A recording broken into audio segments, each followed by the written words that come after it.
சூரியனுக்கும் சந்திரனுக்கும் ஒரே வீடு தான், வேறு வேறு கிடையாது. வேறு வேறு கிடையாது. ஆனால் செவ்வாய்க்கு 2 வீடு, சுக்கிரனுக்கு 2 வீடு, எல்லாருக்கும் 2 வீடு.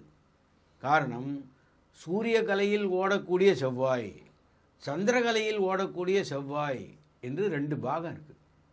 இதை வச்சு தான் பிரசன்ன ஆருடமே கண்டுபிடிக்கப்படுறது. ஓ, ஆக சாதாரண மனிதர் வலது பக்கம் மூச்சு ஓடுறதா இடது பக்கம் மூச்சு ஓடுறதா என்பதை மட்டும் கண்டுபிடித்தால் அவர் போகக்கூடிய வேலை வெற்றி பெறுமா வெற்றி பெறாதான்னு கண்டுபிடிக்கலாம். இடது பக்கம் ஓடினா வெற்றி, அதாவது உலகியல் விஷயங்கள்.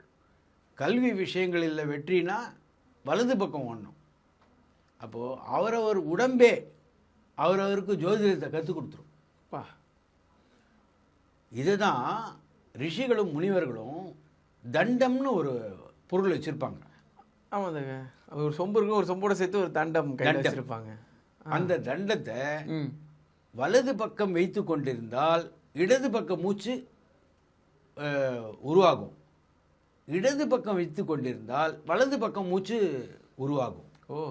அப்போது அவர்கள் மூச்சை எந்த கலையாக வேணாலும் மாற்றிக்கலாம்.